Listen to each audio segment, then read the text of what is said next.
Hello guys, welcome to my channel. तो इस video में हम लोग क्लास 10th का चैप्टर नंबर 5 अर्थमेटिक प्रोग्रेशन का एक्सरसाइज 5.2 का question number next question discuss करने जा रहे हैं। क्वेश्चन नंबर हमने 13 तक बहुत ही अच्छे तरह से डिस्कस कर दिया था। इस वीडियो में हम लोग क्वेश्चन नंबर 14 से क्वेश्चन नंबर 20 जो कि पूरी लास्ट क्वेश्चन तक बहुत अच्छे तरह से डिस्कस करेंगे। तो चलिए वीडियो को स्टार्ट करते हैं। क्वेश्चन नंबर 14 देखिए क्या कह रहा है। आपकी स्क्रीन पर क्वेश्चन दिख रहा है, आप भी क्वेश्चन को पढ़िए। क्वेश्चन क्या कह रहा है, how many multiples of 4 lie between 10 and 250। कल हमने डिविजिबिलिटी के बारे में सीखा था कि 7 का डिविजिबल कितने हो सकते हैं। आज बोल रहा है मल्टीपल्स के बारे में, यानी कि 4 का मल्टीपल्स बोल रहा है। क्या बोल रहा है? 4 का मल्टीपल्स बोल रहा है 10 और 250। 10 और 250 के बीच में कितने ऐसे सारे नंबर्स हैं जो कि 4 का मल्टीपल्स होंगे। ये क्वेश्चन नंबर आपका 14 है, ठीक है। 10 और 250 के बीच में कितने ऐसे सारे नंबर्स हैं जो हमारे पास 4 का मल्टीपल होंगे। तो 10 तो 4 का मल्टीपल्स नहीं है, तो 4 का मल्टीपल सबसे छोटा 12 है जो कि 2 डिजिट का है, ठीक है। उसके बाद हमारे पास आ जाएगा 16, फिर 20, ठीक है। इसी तरीके से बढ़ता बढ़ता लास्ट में 250 हमारे पास 4 का मल्टीपल्स नहीं है। क्यों? क्योंकि लास्ट का 2 डिजिट 4 से नहीं कट रहा है, तो इसीलिए लास्ट का 2 डिजिट जो कि हमारे पास 48 है, 248 हमारे पास 4 से पूरा कम्प्लीटली कट जाएगा, ठीक है। तो इतने ऐसे सारे नंबर्स हैं जो कि हमारे पास 4 से कम्प्लीटली कट जाएंगे। 4 का मल्टीपल्स हैं, 4 के पहाड़ा में आता है, 4 के टेबल्स में आते हैं, ठीक है। तो मतलब कि आपको n की वैल्यू निकालना है। n इक्वल टू क्या होगा ये निकालना है। a इक्वल टू आपके पास 12 दिया है और d इक्वल टू सेकेंड में से फर्स्ट को माइनस कर दिया, 16 में से 12 जाएगा तो हो जाएगा आपके पास 4। और लास्ट में जो an दिया है वो आपका लास्ट वाला जो है वो an की वैल्यू है जो कि है 200 कितना 248, ठीक है। तो an दिया है तो आप an की फॉर्मूला अप्लाई कर लीजिए। देखिए an इक्वल टू कितना दिया है, an इक्वल टू आपके पास 248 दिया है। an का फॉर्मूला होता है a प्लस n-1 मल्टीप्लाई में d, जिसके बराबर में आपको 248 दिया है। बस आप वैल्यू यहाँ पे रख दीजिए, a की जगह पे रख दीजिए 12 प्लस में n-1 मल्टीप्लाई d की जगह पे रख दीजिए 4 और बराबर में हो जाएगा आपके पास 248।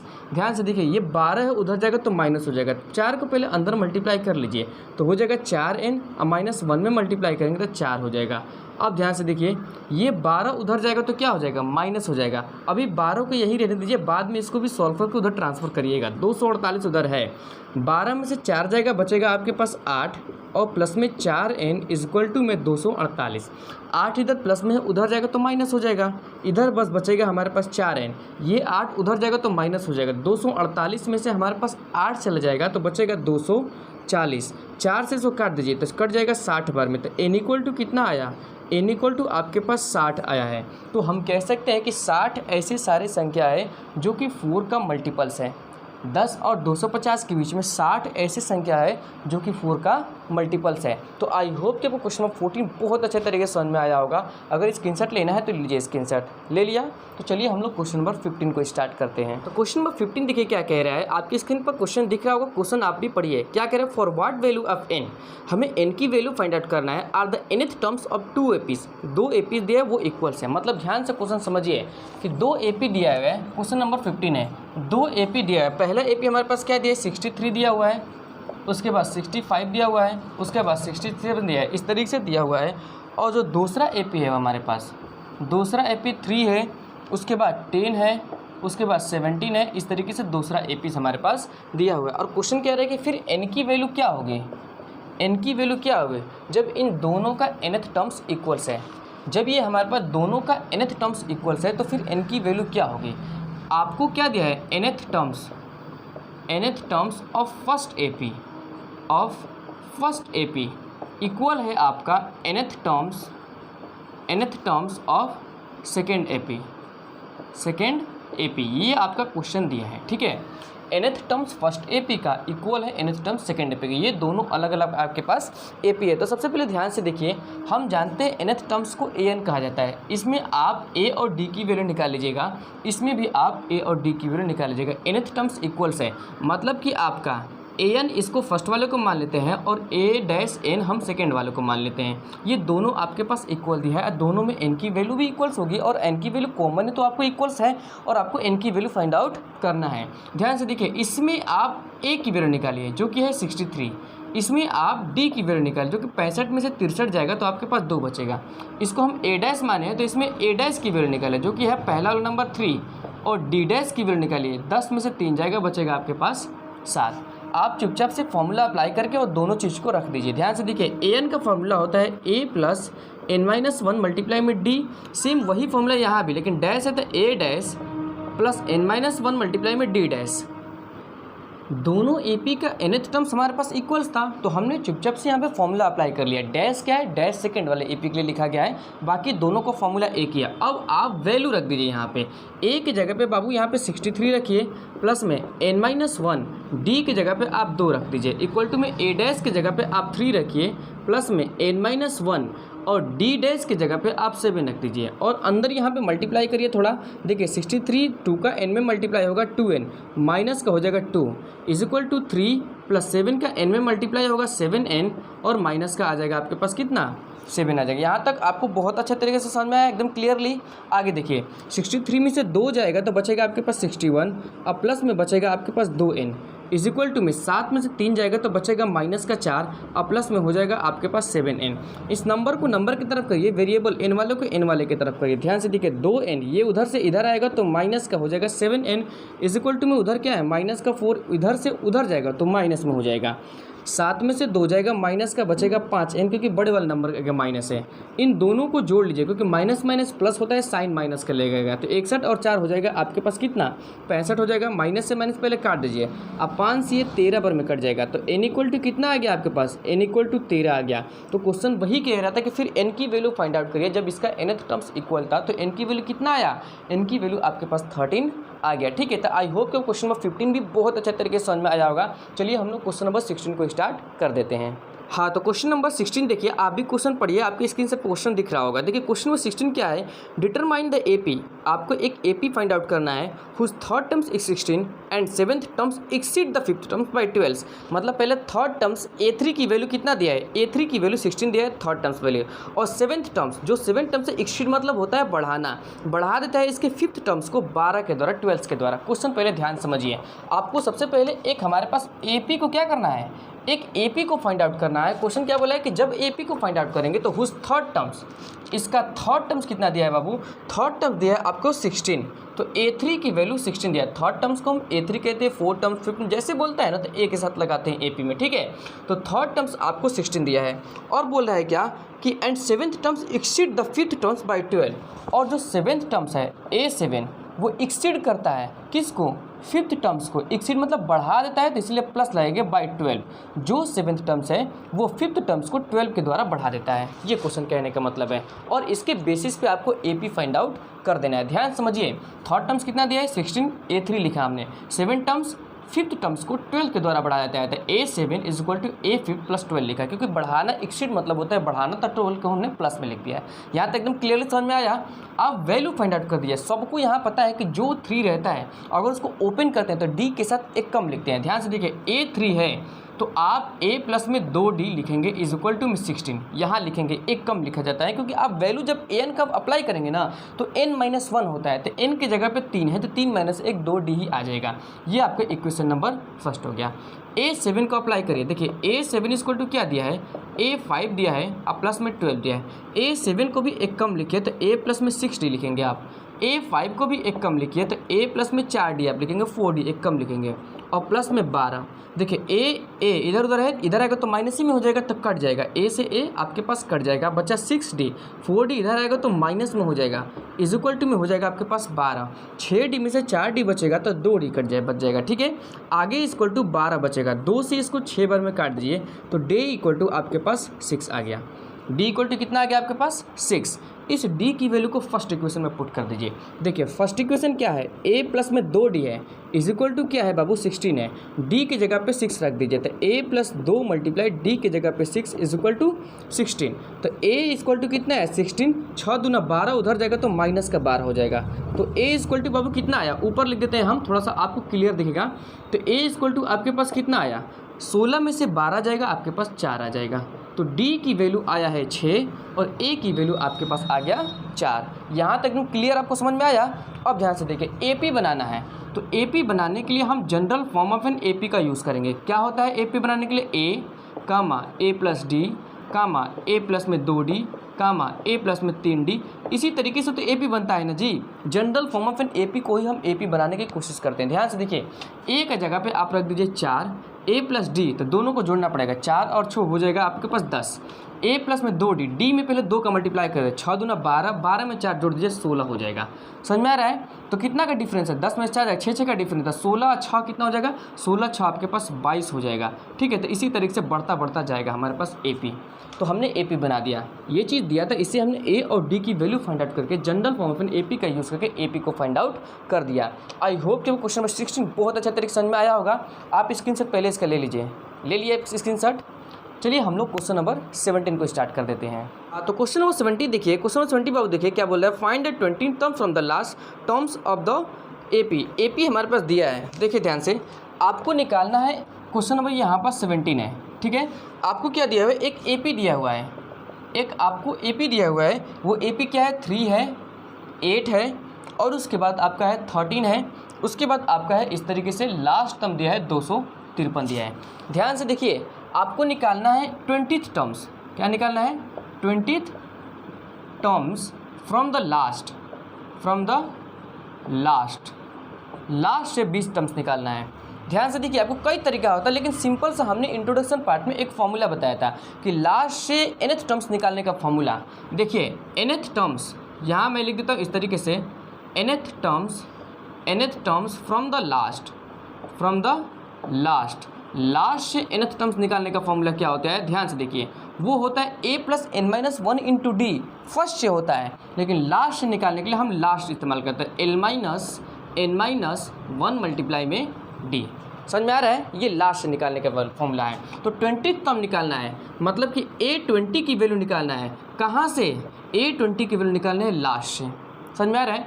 यहाँ से पहले A की वैल्यू निकालिए, यहाँ से आपके पास A की वैल्यू कितना है, A की वैल्यू आपके पास 3 है, D की वैल्यू निकालिए, D की वैल्यू कितना है, 8 में से 3 जाएगा 5 है, लास्ट की वैल्यू कितना है, AN की वैल्यू आपके पास है बाबू 253।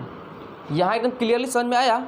और लास्ट AN को ही हम L भी कहते हैं। चलिए 20 टर्म्स फ्रॉम द लास्ट निकालते हैं। तो ध्यान से देखिए, यहाँ हम AN की फॉर्मूला इस्तेमाल करेंगे, लेकिन लास्ट में इस्तेमाल करेंगे क्योंकि हम लास्ट से निकाल रहे हैं, फर्स्ट से नहीं निकाल रहे हैं। तो हो जाएगा यहाँ पास L-n-1 मल्टीप्लाई में D। A20 N के जगह पे 20 रखना पड़ेगा आपको, 20, L के जगह पे लास्ट वाली वैल्यू रखना पड़ेगा, जो कि 253 है। यहाँ तक समझ में आ रहा होगा आपको। अब देखिए N के जगह पे क्या रखना पड़ेगा, 20 माइनस का 1 मल्टीप्लाई में क्या करना पड़ेगा, D क्या है आपके पास 5 है। यहाँ तक एकदम क्लियरली समझ में आया। एक नया कंसेप्ट हमने आपको इसमें सिखाया है कि 20th term from the last या कोई भी nth term from the last की फॉर्मूला ये होता है L-n-1 मल्टीप्लाई में D, बाकी सब एज इट इज़। ध्यान से देखिए, 253 प्लस माइनस है यहाँ पे, तो माइनस कर दीजिए, 20 में से 1 जाएगा आपके पास 19 हो जाएगा, मल्टीप्लाई में 5 है।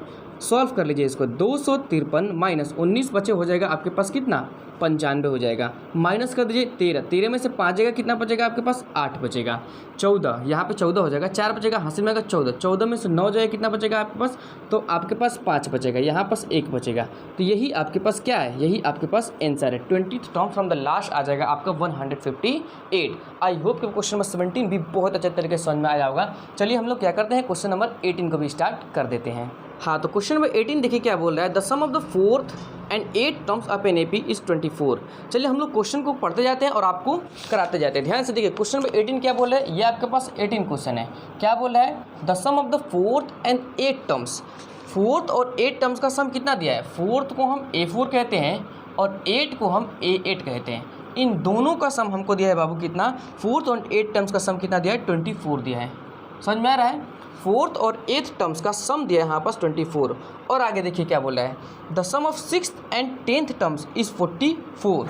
और क्या बोला है, सम ऑफ 6 और 10th टर्म्स को, 6 और 10th टर्म्स को जब हम जोड़ रहे हैं तो हमारे पास आ रहा है 44। क्या आ रहा है बाबू, 44। तो बोला find the first 3 terms of an AP।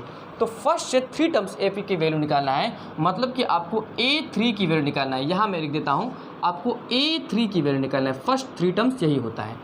यहाँ तक एकदम क्लियर हो गया आपको। अब ध्यान से देखिए, फोर्थ और एट टर्म जो बोला है उसको A4 A8 लिखते हैं। ये आपको पहले ही मैंने बता चुका था और बार बार इसी टाइप्स का आ रहा है, मैं यूज़ कर रहा हूँ, आप अपने भी यूज़ करना चालू कर दीजिए।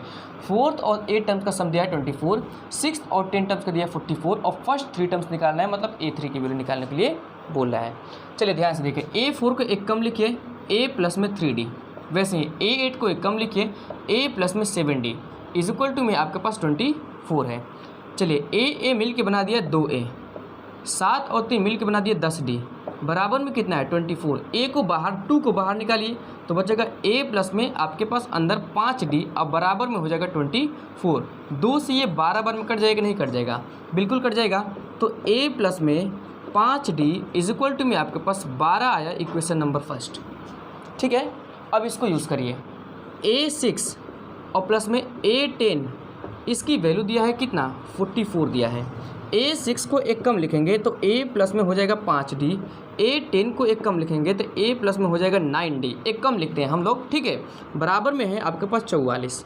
A और A हो जाएगा आपके पास 2A, 9 5 हो जाएगा बाबू आपके पास 14D, अब बराबर में 44। 2 को आप बाहर निकालिए तो A प्लस में 7D अंदर बचेगा, अब बराबर में हो जाएगा 44। 2 से ये कितना बार में जाएगा 22 बार में जाएगा, तो A प्लस में 7D की वैल्यू कितना आया 22। इक्वेशन नंबर इसको बना लीजिए सेकेंड। यहाँ तक एकदम क्लियर आया। दोनों इक्वेशन को सॉल्व करिए जैसे हम लीनियर इक्वेशन सॉल्व कर देते हैं और A और D की वैल्यू निकाल लीजिए। दोनों को पहले एक जगह रखिए। देखिए A प्लस में 5D बराबर में है आपके पास 12, यहाँ क्या है A प्लस में 7D बराबर में आपके पास है 22, माइनस करिए। ठीक है, तो माइनस हमने कर दिया, ये दोनों कट गया। 7 में से 5 जाएगा, माइनस का 2D बचेगा, 2 में से 2 जाएगा 0, 2 में से 1 जाएगा 1 माइनस, तो उन दोनों को हम जब माइनस करेंगे तो माइनस का 10 बचेगा। ये माइनस से माइनस कट गया, 2 से ये 5 बार में कटा। ठीक है, तो D बराबर हमारे पास आ गया 5। यहाँ तक क्लियर। अब ध्यान से देखिए, इस D की वैल्यू को या तो फर्स्ट में रख दीजिए या तो सेकंड में रख दीजिए, किसी भी इक्वेशन में आप रख दीजिए। तो ध्यान से देखिए, फर्स्ट में रख देते हैं तो A प्लस में 5D बराबर में आया आपके पास 12, D की जगह पे 5 रख दीजिए। तो देखिए 5 मल्टीप्लाई D की जगह पे 5 रख दिया, बराबर में आपके पास 12। तो A बराबर में कितना है 12 माइनस, ये उधर जाएगा तो माइनस में हो जाएगा, 5 5 या 25, तो उधर गया तो माइनस का 25 हो गया, माइनस कर दीजिए। 25 में से 12 को घटाएंगे तो माइनस का 13 आ जाएगा। ये आपके पास A की वैल्यू है। यहाँ तक एकदम क्लियर आपको। हमने A की भी वैल्यू निकाल लिया, हमने D की भी वैल्यू निकाल लिया। निकालना है A3 की वैल्यू। तो A3 किसको कहते हैं, A3 कहते हैं A प्लस में 2D को हम A3 कहते हैं, एक कम को ही ना कहते हैं जी। आप निकाल लीजिए डायरेक्ट, A की जगह पे रखिए माइनस का 13 और प्लस में 2 मल्टीप्लाई D की जगह पे रखिए 5। ठीक है, तो कितना आया माइनस का 13, 5 दूना 10। तो A3 की वैल्यू क्या आ गया, यहाँ पे थोड़ा सा लिख देते हैं हम। देखिए A3 की वैल्यू आपके पास क्या आ गया, A3 की वैल्यू 10 में से 13 को घटाना है तो माइनस का 3 आ जाएगा। ये आपके पास A3 की वैल्यू आया। फर्स्ट 3 टर्म्स इसी को कहा जाता है। समझ में आ रहा है। सबसे पहले हमने इन दोनों इक्वेशन को सॉल्व किया, A और D की वैल्यू निकाल लिया, और A3 निकालना है तो A प्लस में हमने 2D कर दिया, A और D की वैल्यू रख के माइनस का 3 ला दिया। इसी तरीके से फर्स्ट 3 टर्म्स हमने फाइंड आउट कर लिया। आई होप कि वो क्वेश्चन नंबर 18 बहुत अच्छे तरीके से समझ में आया होगा। ठीक है, तो पहले आप इसका स्क्रीनशॉट ले लीजिए। ले लिया स्क्रीनशॉट। चलिए हम लोग क्वेश्चन नंबर 19 को करते हैं। हाँ, तो क्वेश्चन नंबर 19 देखिए, ध्यान से क्वेश्चन पढ़िएगा, आपकी स्क्रीन पर क्वेश्चन दिख रहा होगा। देखिए क्या बोल रहा है question number 19। Subba Rao started work in 1995। एक लड़की है सुब्बा राव जिसने 1995 अपना काम करना शुरू किया। उसका पहली सैलरी 5,000 रुपया था। ठीक है, and he received an increment of 200 each year. हर साल वो 200 रुपये क्या कर रही है, बढ़ा रही है उसकी। मतलब पहली सैलरी उसका क्या था 5,000 था, और हर साल इंक्रीमेंट उसका हो रहा है, मतलब 200 रुपया हर साल बढ़ता जा रहा है। ठीक है, तो in which year did his income reach 7,000। तो किस साल में उसकी सैलरी 5,000 से 7,000 पहुँच जाएगी। ध्यान समझिए, 1995 में स्टार्ट की थी। क्वेश्चन नंबर 19 है, बहुत अच्छे तरीके से समझिएगा। 1995 वो काम करना स्टार्ट की थी। ठीक है, चलिए ध्यान से देखिए, तो कैसे काम करना स्टार्ट की। 1995 कितनी सैलरी से, 5,000 की सैलरी से स्टार्ट की थी, और हर साल 200 रुपये बढ़ रहा है। तो 1995 में कितना था 5,000 था, 1996 में कितना हो जाएगा 5200 हो जाएगा, मतलब 200 रुपया हर साल बढ़ रहा है। फिर हो जाएगा उसके पास 5400 रुपये हो जाएगा। इसी तरीके से लास्ट में कब हमारे पास 7,000 पहुंच जाएगा, ये क्वेश्चन बोला है। इसका मतलब इनडायरेक्टली कहना चाह रहा है आपको एन की वैल्यू फाइंड आउट करना है। ठीक है, ए की वैल्यू हमने ले लिया यहाँ से कितना 5,000 रुपया ले लिया। ठीक है, डी की वैल्यू कितना आ जाएगा, यहाँ कर लेते हैं। डी की वैल्यू हमारे पास सेकंड में से फर्स्ट को माइनस करेंगे तो जो बढ़ रहा है वही हमारे पास होगा। लास्ट में हमारे पास an दिया है, तो ये लास्ट की वैल्यू an हमारे पास 7000 हो जाएगा। लास्ट की वैल्यू को हम an कहते हैं। an दे दिया बाबू, तो फॉर्मूला आप उसकी अप्लाई कर दो, वहाँ से n की वैल्यू आसानी से निकल जाएगा। ध्यान से देखिए, an इक्वल टू कितना है, 7000 है। an का फॉर्मूला क्या होता है, a प्लस में n-1 मल्टीप्लाई d, यही an का फॉर्मूला होता है। बराबर में कितना है आपके पास, 7000 है। अब a की जगह पे रख दीजिए अब 5000, ठीक है, प्लस में n-1 d की जगह पे आप रख दीजिए कितना, 200 रुपये रख दीजिए, और बराबर में कितना है आपके पास, 7000 रुपया है। अंदर इसको पहले मल्टीप्लाई करेंगे आप, 5000 को एज इट इज छोड़ दीजिए, 200 को n में मल्टीप्लाई करेंगे तो 200 n आ जाएगा, 200 को 1 में मल्टीप्लाई करेंगे तो 200 आ जाएगा, और बराबर में हो जाएगा 7000, ठीक है। 5000 में से 200 घटेगा तो हो जाएगा आपके पास 4800, और प्लस में 200 n बराबर में आपके पास कितना है, 7000। 4800 उधर जाएगा तो माइनस हो जाएगा, तो देखिए 200 n बराबर में 7000 था हमारे पास, ये 4800 उधर गया तो माइनस में हो गया, ठीक है। अब देखिए ध्यान से, 200 n इक्वल टू 7000 में से 4800 घटा दीजिए तो 2 जीरो पहले बचेगा। अब देखिए 10 में से 8 जाएगा तो 2 बचेगा। अब इसके पास 6 बचा, 6 में 4 जाएगा तो 2200 बचेगा। यहाँ तक एकदम क्लियर आपको समझ में आया है। अब ध्यान से देखिए, पहले ये 2 जीरो से 2 जीरो काट दीजिए, ये 2 से 11 बार में कट जाएगा, तो n बराबर कितना आया, 11। यानी कि 1995 में स्टार्ट की थी, तो 1995 से लेके 11 साल बाद उसका जो सैलरी है वो 7000 पहुंच जाएगा। लेकिन क्वेश्चन बोला था किस ईयर में सैलरी 7000 पहुंचेगा, तो फिर से एक एपी बनाइए।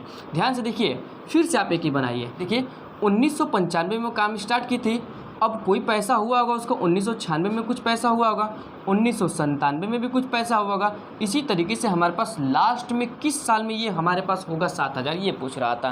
तो n इक्वल टू हमने बस 11 निकाल दिया है। देखिए ध्यान से, a इक्वल टू यहाँ ले लीजिए आप 1995, ठीक है। d कितना आया, 1 साल का अंतर है तो 1 ले लीजिए d को, और n इक्वल टू क्या आया आपके पास, 11 आया। तो आप an की वैल्यू निकाल दीजिए, ठीक है। तो देखिए a प्लस में n-1 मल्टीप्लाई में क्या होगा, d, तो a की जगह पे आप 1995 रख दीजिए, n-1 तो हमारे पास 11 - 1 हो जाएगा 10, मल्टीप्लाई में d कितना है, 1 है, तो कितना होगा 1995 और प्लस में 10 ईयर्स। ये क्या है बाबू, ईयर्स है, इसको जोड़ना नहीं है, ये ईयर्स है हमारे पास, ये सब क्या है, ईयर्स है। तो 1995 में 10 जोड़ देते कितना होगा, 1995 में पहले 5 साल जोड़ेंगे तो हमारे पास 2000 हो जाएगा, और फिर 5 साल जोड़ेंगे तो 2005 हो जाएगा। अब देखिए 2005 में उसकी सैलरी कितनी हो जाएगी, 7000 रुपया हो गई। ये 10 को इसमें जोड़ना नहीं है, सबसे पहले ध्यान से, ये ईयर है, साल है, ठीक है। हमने आपको बस एक अप्रोच बताया है कि कैसे हमने निकाला है। आप इसको नहीं भी सॉल्व करेंगे, अपने माइंड में बस 11 को जोड़ देंगे 95 से लेके तो हो जाएगा, ठीक है। तो 2005 में उसकी सैलरी 7000 हो जाएगी। वही पूछ रहा था कब उसकी सैलरी 7000 होगी। तो आई होप कि क्वेश्चन 19 बहुत अच्छे तरीके से समझ में आया है। आप इसका स्क्रीनशॉट ले लीजिए, ले लिया स्क्रीनशॉट। चलिए हम लोग क्वेश्चन नंबर 20 को, और लास्ट क्वेश्चन होगा इस एक्सरसाइज का, स्टार्ट कर देते हैं। हाँ, तो क्वेश्चन नंबर 20 देखिए, ये भी हमारे पास एक वर्ड प्रॉब्लम ही सवाल है। क्वेश्चन नंबर 20 क्या कह रहा है, Ramkali saved 5 rupees in the first week of a year. मतलब पहले साल में, 1 साल के पहले सप्ताह में वो 5 रुपया बचा लेती है, सेव कर लेती है। देन इंक्रीज हर वीकली सेविंग बाय 1.75 रुपीज़, और हर सप्ताह वो 1.75 रुपीज़ जो सेविंग वो बढ़ाते जा रही है, ठीक है। If in the nth week, तो nth वीक्स में हर वीकली सेविंग बिकम 20.75 रुपीज़। तो nth वीक्स में उसकी जो वीकली सेविंग है वो 20 रुपया 75 पैसा हो जाता है, 20.75 रुपीज़। तो फिर n की वैल्यू को हमको फाइंड आउट करना है। बहुत भी आसान क्वेश्चन है, ध्यान से देखिए। सबसे पहले जो रामकली है, क्वेश्चन नंबर ये आपके पास 20 है बाबू। सबसे पहले जो रामकली है वो ईयर के पहले सप्ताह में 5 रुपये बचाती है। कितना बचाती है, 5 रुपया, और हर साल कितना बढ़ा रही है, 1.75 रुपीज़ बढ़ाते जा रही है। तो दूसरे सप्ताह में उसका 1.75 इसमें ऐड कर दीजिए, तो कितना हो जाएगा 7.75, 6.75, कितना हो जाएगा 6.75। इसी तरीके से वो बढ़ाते बढ़ाते जा रही है, कहाँ तक जा रही है, 20.75 तक जा रही है, 20.75 तक।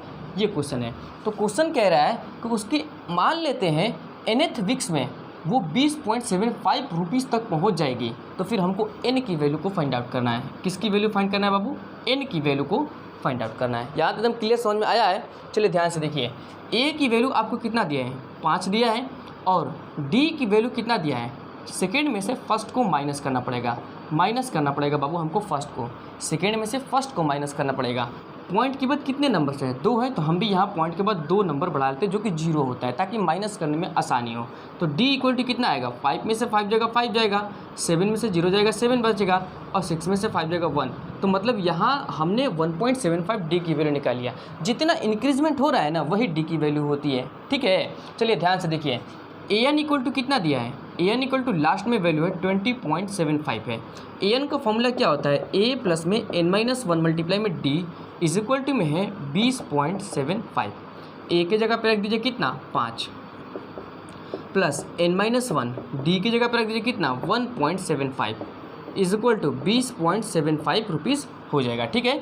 आगे देखिए 5 प्लस इसको अंदर मल्टीप्लाई करिए तो 1.75 n आ जाएगा, इसके साथ माइनस करेंगे तो माइनस में हो जाएगा 1.75 रुपीज़ आ जाएगा। कितना आ जाएगा 1.75 इज इक्वल टू में क्या है बाबू 20.75 रुपीज़ है।